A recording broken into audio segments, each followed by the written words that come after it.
கள்ளச்சாராய மரணங்கள் அதிகரித்துள்ள நிலையில் மதுவிலக்கை அமல்படுத்த வேண்டும், கள்ளச்சாராயத்தை தடுக்க வேண்டும் என்று பலரும் கோரிக்கை விடுத்துள்ளனர்.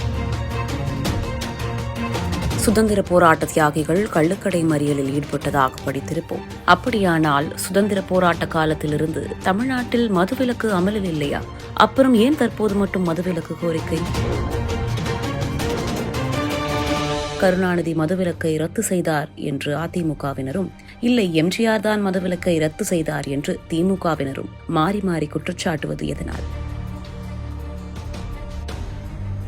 ஆங்கிலேயர்கள் மட்டற்ற சுதந்திரத்தை அனுபவிப்பவர்கள். அவர்களுக்கு கள்ளுண்ணாமை என்னும் அதிகாரத்தை பற்றி தெரிந்திருக்கவும் வாய்ப்பில்லை. அதனால்தான் என்னவோ ஆங்கிலேயர்கள் மதுவை விற்கவோ குடிக்கவோ எந்த தடையும் விதிக்கவில்லை. மது குடிப்பதை தனிமனித உரிமையாகவே அவர்கள் பார்த்தார்கள். இந்நிலையில் மது அருந்துவதை பாவகரமாக பார்த்த இந்தியர்களை ஒருங்கிணைத்து கள்ளுக்கடைகளை மூட வேண்டும் என்ற கோரிக்கை முன்வைத்து கள்ளுக்கடை மறியல் போராட்டத்தை தீவிரப்படுத்தி விடுதலை வேள்வியை வீறுகொண்டு எழ வைக்கலாம் என காந்தியிடம் யோசனை சொன்னார் ராஜாஜி.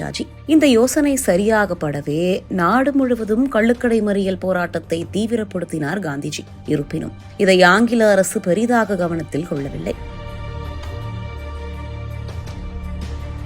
இந்நிலையில் 1937 பல மாகாணங்களில் ஆட்சியை பிடித்த காங்கிரஸ் நாடு முழுவதும் மதுவிலக்கை அமல்படுத்தியது. சென்னை மாகாண முதலமைச்சர் ராஜாஜி மதுவிலக்கை தீவிரமாக அமல்படுத்தியதால் நிதி நெருக்கடி ஏற்பட்டது. உடனே விற்பனை வரியை அமல்படுத்தி நிதி நெருக்கடியை சமாளித்தார். இப்படி தமிழகத்தில் அறிமுகமானது மதுவிலக்கு. சுதந்திரத்திற்கு பிறகு பல மாநிலங்கள் மதுவிலக்கை ரத்து செய்த நிலையில் தமிழகத்திலும் குஜராத்திலும் மதுவிலக்கு தொடர்ந்து அமலில் இருந்தது. இந்நிலையில் 1971 ஆட்சியை பிடித்த கருணாநிதி நிதி நெருக்கடி என்று கூறி மதுவிலக்கை ரத்து செய்ய போவதாக கூறினார். இதற்கு திமுக பொருளாளராக இருந்த எம்ஜிஆர் எதிர்ப்பு தெரிவித்த நிலையில் கட்சியின் பொதுக்குழு கூடி அவரை சமாதானம் செய்தது.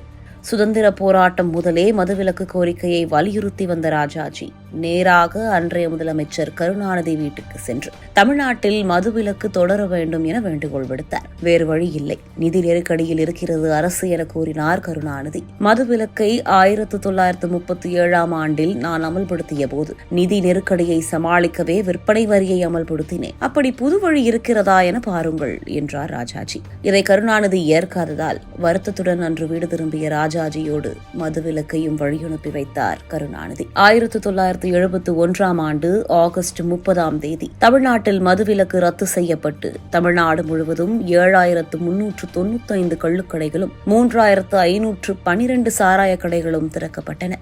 மது மூலம் ஆண்டுக்கு 26 கோடி ரூபாய் வருவாய் கிடைக்கும் என்றார் முதலமைச்சர் கருணாநிதி. இப்படி ரத்து செய்த மதுவிலக்கை 1974 மீண்டும் அமல்படுத்தினார் கருணாநிதி. மீண்டும் மதுவிலக்கு அமலில் வந்தபோது இனி தமிழ்நாட்டில் மதுவுக்கு வேலை இல்லை என்று பலரும் நினைத்துக் கொண்டிருக்க அன்று மதுவிலக்கு ரத்துக்கு எதிர்ப்பு தெரிவித்த எம்ஜிஆர் தனது ஆட்சியில் 1981 மே மாதம் மதுவிலக்கை ரத்து செய்து தமிழ்நாட்டில் சாராயம் மற்றும் கள்ளுக்கடைகள் மீண்டும் திறக்க வழிவகுத்தார். அதனோடு முதல் முறை மதுபானங்கள் உற்பத்தி செய்கிற 4 நிறுவனத்திற்கும் அனுமதி அளித்தது எம்ஜிஆர் அரசு. சாராயம் கோடிகளை கொட்டும் தொழிலாக மாறத் தொடங்கியது அப்பொழுதுதான். மது விற்பனை மூலம் வருமானம் அதிகமாக வருவதை கவனித்த அன்றைய எதிர்க்கட்சித் தலைவர் கருணாநிதி மது விற்பனையை அரசே ஏற்று நடத்தினால் நல்ல லாபம் வரும் என யோசனையையும் சொன்னார். கருணாநிதி சொன்ன யோசனையை 2003 ஆண்டில் செயல்படுத்தினார் ஜெயலலிதா.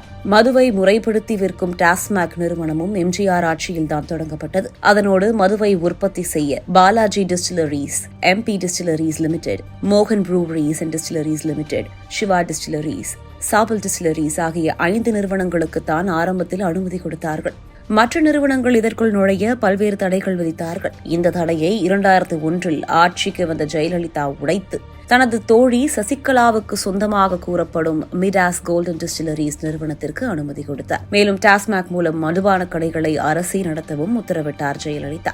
அப்பொழுது எதிர்க்கட்சியாக இருந்து இதை கண்டித்த கருணாநிதி 2006 ஆண்டில் தான் ஆட்சிக்கு வந்ததும் அரசே மது விற்பனையை செய்யும் முடிவை தொடர்ந்தார். ஜெயலலிதா போல கருணாநிதியும் தனக்கு வேண்டப்பட்டவர்களின் SNJ Distilleries, Carls Beverages, Elite Distilleries, Imperial Spirits and Wine Private Limited, Kings Distilleries போன்ற புதிய சாராய ஆலைகளை திறக்க அனுமதி அளித்தார். அரசியல் சதுரங்கத்தில் பரம வைரிகளாக இருந்தாலும் கருணாநிதி ஆட்சியில் ஜெயலலிதாவிற்கு நெருக்கமாக மிராஸ் ஆலையில் இருந்து மது தடை இல்லாமல் வாங்கப்படுவதும், ஜெயலலிதா ஆட்சியில் கருணாநிதிக்கு நெருக்கமான ஆலையில் இருந்து மது தடை இல்லாமல் வாங்கப்படுவதும் வேடிக்கையே. தற்பொழுது 2023-2024 நிதியாண்டில் 45,855 கோடி ரூபாய்க்கும் டாஸ்மாக் மூலம் மது விற்பனை செய்து தமிழக அரசு புதிய சாதனை படைத்துள்ளது. தமிழகத்தில் மது விற்பனையை கோடிகளில் புரள வைத்த பெருமை திமுக, அதிமுக என்ற இரண்டு கட்சிகளையே சாரும்.